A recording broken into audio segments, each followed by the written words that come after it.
Deuxième partie. Comment Guillaume Kebafori Soro s'est-il comporté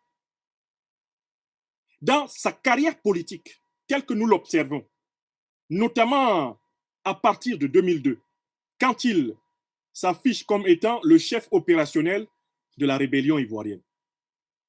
Est-ce que Guillaume Kebafori Soro, dans sa manière de négocier, a pris l'habitude non seulement de se cacher et de cacher le fait qu'il négociait? Ou est-ce que, et c'est la question que nous devons nous poser, est-ce que Guillaume Soro nous a habitués à commencer par annoncer systématiquement qu'il va négocier? Est-ce que Guillaume Soro nous a habitués pendant les négociations à informer le peuple ivoirien, la communauté africaine, du contenu des négociations? Est-ce que Guillaume Soro nous a habitués à l'issue des négociations à publier les accords et à faire savoir ce qu'il avait accepté? Enfin, on peut même se poser la question, est-ce que Guillaume Soro est quelqu'un qui est capable de risquer sa vie pour respecter les accords qu'il a signés dans des négociations? Il faut qu'on réponde à ces questions maintenant, dans cette deuxième partie de ma réflexion. Alors, nous devons, pour ceux qui ont de la mémoire longue, se souvenir que quand Guillaume Soro assume publiquement en septembre puis octobre 2002 la responsabilité de chef opérationnel de la rébellion ivoirienne, les Ivoiriens découvrent que c'est l'ancien leader estudiantin, Guillaume Kebafori Soro, qui a pris la tête du MPCI. À une époque où, dans l'opposition au régime du président Laurent Gbagbo, il n'y avait pas beaucoup de personnes capables d'assumer en disant oui, le rebelle, c'est moi. Guillaume Soro se lève et dit, c'est moi. C'est moi qui suis le chef, c'est moi qui suis le commandant opérationnel de la résistance ivoirienne, de la rébellion ivoirienne contre le régime du président Laurent Gbagbo. Ce premier événement a beaucoup marqué l'histoire de Côte d'Ivoire. Parce que lorsque la rébellion éclate en 2002, il y avait l'hypothèse que cette rébellion soit uniquement le fait d'étrangers venus s'attaquer à la Côte d'Ivoire. Et le régime du président Laurent Gbagbo pouvait, dans ces conditions, mobiliser les accords de défense liant la Côte d'Ivoire à la France, en disant, nous sommes attaqués par des Burkinabés, par des Maliens, par des Guinéens, ce ne sont pas des Ivoiriens. Il faut que la France, conformément aux accords de défense qui lient la Côte d'Ivoire et la France depuis les indépendances pratiquement, il faut que la France participe au combat contre la rébellion. Guillaume Soro et de nombreux Ivoiriens qui sont donc au cœur de cette rébellion s'affichent et assument le fait que cette rébellion est avant tout un conflit ivoiro-ivoirien.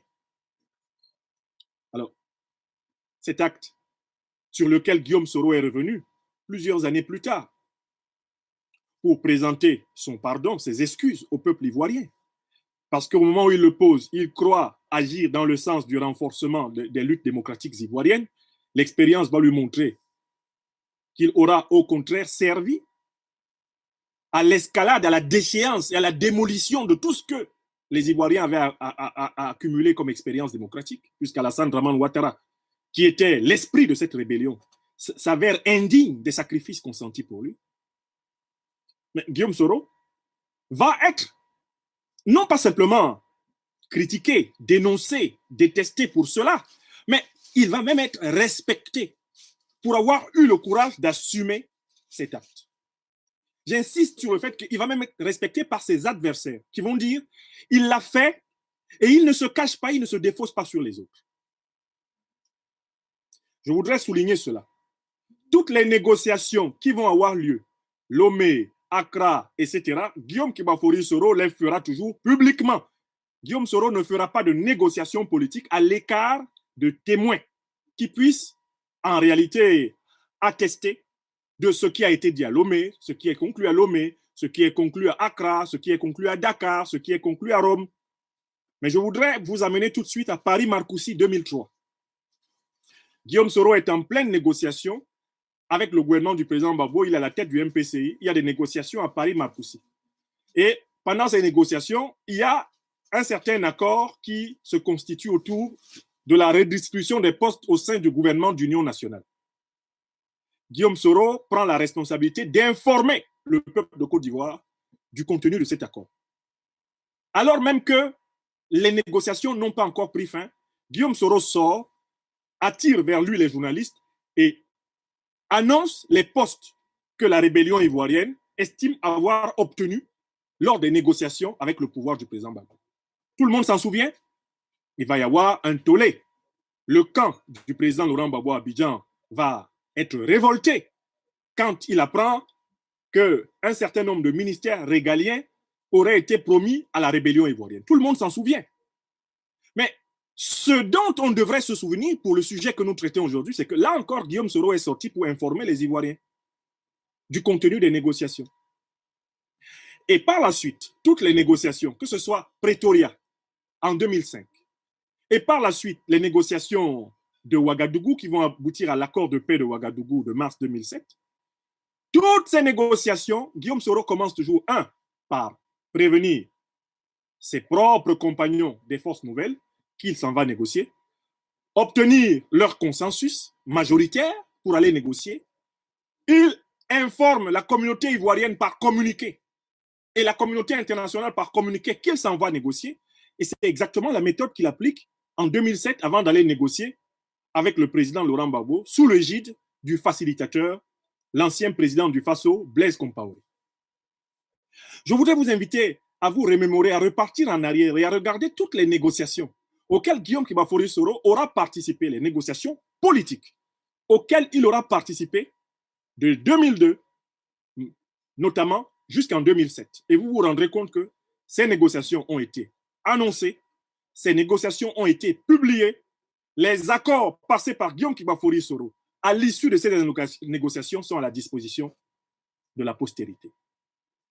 Donc, si on regarde le comportement de Guillaume Kibafori Soro, négociateur, en prenant cette séquence d'observation de 2002, mettons jusqu'à 2007, avec tous les accords, depuis ceux de Lomé jusqu'au grand accord de Ouagadougou qui va conduire à l'élection présidentielle de 2010, on devra reconnaître, même si, bien sûr, on ne partage pas le même camp politique que Guillaume Soro à cette époque-là, on devra reconnaître que c'est quelqu'un qui a toujours veillé à rendre compte aux Ivoiriens de ce qu'il conclut à leurs propos, à annoncer aux Ivoiriens qu'il s'en va négocier. Et même pendant les négociations, il a toujours veillé à venir vers les Ivoiriens pour leur dire « voici où nous en sommes ». Autrement dit, Guillaume Soro, négociateur, est caractérisé par 1. La volonté de transparence. 2. Le courage d'affirmer ses positions, d'affirmer ses revendications et de les défendre crânement. Et puis 3, la volonté d'amener ses partenaires de dialogue à s'en tenir aux conclusions de leur accord commun. D'ailleurs, ça va donner quelque chose. Lorsqu'il y a la crise de la double dissolution de la commission électorale, en janvier-février 2010, le président Laurent Gbagbo dissout la commission électorale qui était contestée parce qu'il était reproché à M. Mambé Begré du PDCI d'avoir frauduleusement introduit des électeurs dans la liste électorale. Le président Gbagbo procède aussi à la dissolution immédiate du gouvernement. Et il charge le Premier ministre Guillaume Soro de former un nouveau gouvernement. Mais le RHDP, c'est-à-dire l'alliance PDCI-RDA, RDR, notamment, va venir voir Guillaume Kibafori Soro pour lui demander de démissionner du gouvernement, de quitter les accords de Ouagadougou avec Laurent Gbagbo, de réorganiser les forces nouvelles depuis la partie nord, les zones CNO, pour conquérir le pouvoir par la force. Vous pouvez toujours taper communiqué du RHDP, février 2010, crise de la double dissolution. Vous tapez ça sur Google et vous allez voir que le PDC-RDA et le RDR, principale force du RHDP d'alors, demandent aux forces nouvelles de quitter le gouvernement et disent à partir de là que Laurent Gbagbo n'est plus reconnu comme président de la République et demandent à Guillaume Kibafori Soro de se revêtir de ses habits de chef de la résistance et de faire chuter le pouvoir de Laurent Gbagbo.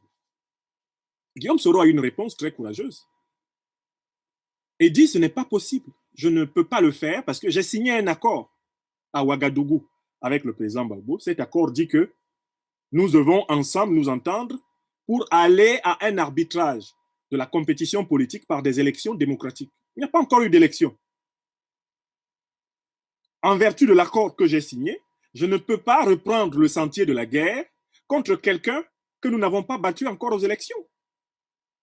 S'il est battu aux élections, ça pourrait avoir un sens de l'affronter s'il refuse de reconnaître sa défaite, mais on ne peut pas, on ne peut plus, il est hors de question que moi j'engage à nouveau les forces nouvelles dans une conquête militaire du pouvoir, alors même que l'accord de paix de Ouagadougou prévoit qu'il y ait d'abord des élections pour savoir qui est le président.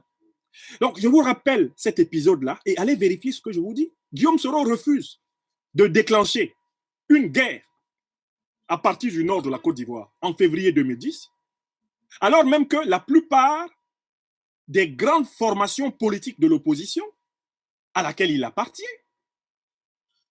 l'opposition d'alors le lui demande. Pourquoi?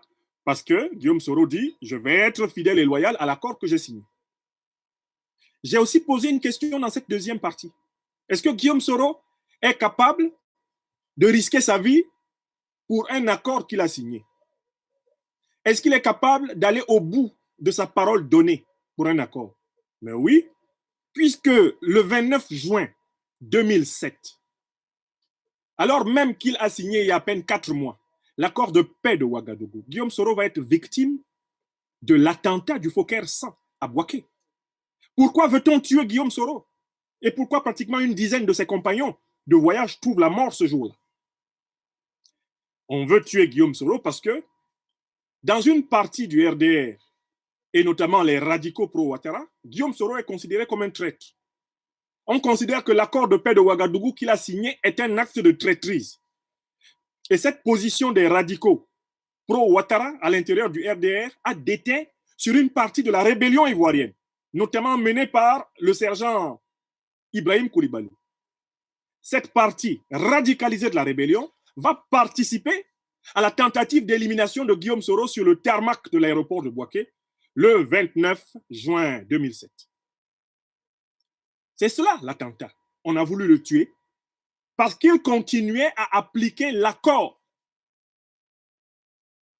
qu'il avait signé avec le président Gbagbo. On a voulu le tuer parce qu'il a refusé de démissionner, d'abandonner ses fonctions de Premier ministre. Il a préféré continuer la main dans la main avec le président Laurent Gbagbo jusqu'à l'organisation des élections présidentielles d'octobre-novembre 2010. C'est pour cela qu'on a voulu le tuer. Mais pour la petite histoire, certains d'entre vous ne savaient peut-être pas que lorsque Guillaume Soro vient d'échapper à la mort sur le tarmac de Bouaké, quelque temps après, il reçoit un coup de fil du président Laurent Gbagbo qui lui demande s'il a besoin que le président Gbagbo déploie rapidement l'armée pour le sécuriser. S'il a besoin d'un soutien, d'un secours, et Guillaume Soro, ou alors pour lui demander si vraiment il compte continuer la mission pour laquelle il a signé à Ouagadougou, Guillaume Soro rassure le président Gbagbo. D'abord, le président Compaoré à Ouagadougou.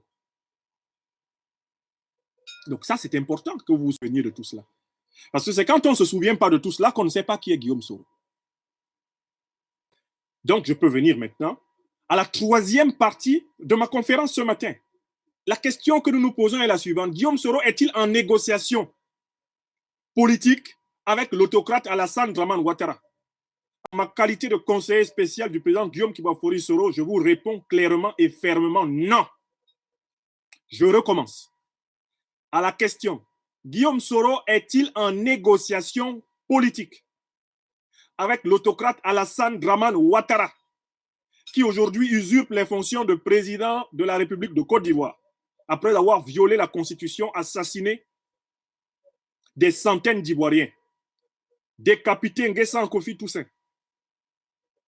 Est-ce que Guillaume Soro est en négociation avec celui qui détient aujourd'hui comme otage ses propres frères de sang, Simon et Rigobert, ses compagnons, ses collaborateurs, tels le député Alain Michel Obognon ou le ministre plénipotentiaire Kone Kamaraté Souleymane? Guillaume Soro est-il en négociation politique avec lui? Réponse non. Mais maintenant, je vais argumenter cette réponse. Premièrement, Guillaume Kibafori Soro est un homme d'État. Si Guillaume Soro doit négocier politiquement avec Alassane Dramane Ouattara, il commencera d'abord par amener ses compagnons que nous sommes, ses collaborateurs, son propre mouvement, à acter avec lui l'entrée en négociation avec Alassane Dramane Ouattara. Deuxièmement, si Guillaume Soro entre en négociation politique avec Alassane Dramane Ouattara, il va en informer officiellement et publiquement et solennellement le peuple de Côte d'Ivoire, l'opinion ivoirienne et l'opinion internationale. Troisièmement, Guillaume Soro ne peut pas être en négociation politique avec Alassane Dramane Ouattara en privé, parce qu'il a une certaine expérience dans ses tractations politiques, dans ses arrangements politiques privés avec Alassane Dramane Ouattara, de la mauvaise foi congénitale d'Alassane Dramane Ouattara. Alassane Dramane Ouattara a menti plusieurs fois contre Guillaume Kibafori Soro. Alassane Dramane Ouattara a violé sa parole donnée à Guillaume Kibafori Soro plusieurs fois. J'en donne seulement 3. Quand Alassane Dramane Ouattara voulait être candidat à l'élection présidentielle, il n'avait pas une cagnotte suffisante pour financer sa campagne. Il s'est adressé à Guillaume Kibafori Soro, chef des forces nouvelles, qui avait contrôlé pendant pratiquement 7 années la partie nord de la Côte d'Ivoire, 60% du territoire national. Guillaume Soro, et Chris Yapi l'a parfaitement révélé, met à la disposition d'Alassane Dramane Ouattara 5 milliards de francs CFA. 5 milliards. Si vous avez un jour grouillé pour trouver 5 milliards de francs CFA pour quelqu'un, pour qu'il batte campagne, et que cette personne vienne vous déloger d'une maison, que l'adversaire d'alors, le président Laurent Gbagbo, a alloué au Premier ministre que vous fûtes, est-ce que vous serez encore assez bête pour mener des tractations privées avec cette personne? Réponse, non. Deuxième cas. Alassane Dramane Ouattara en présence du président du Faso, Blaise Compaoré,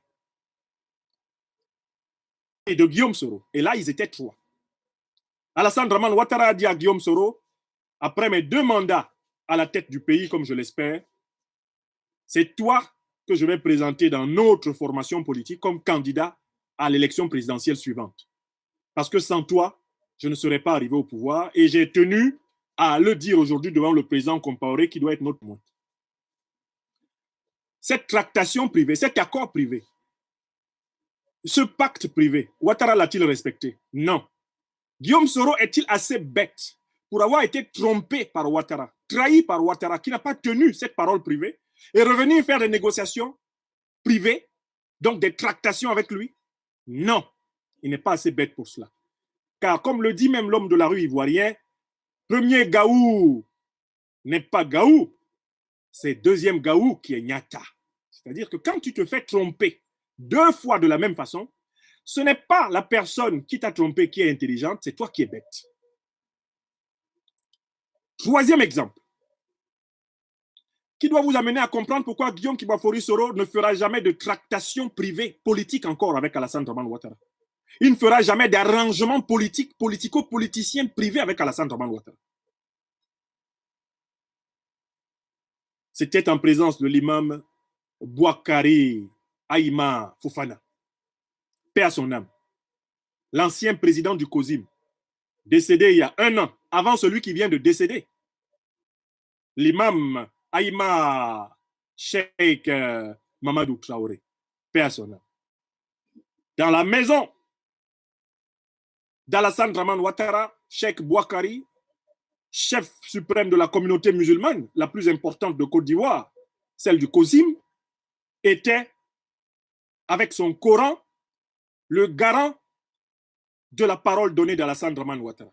Sur le Coran, Alassane Dramane Ouattara, avec la prière du cheikh, a dit ceci.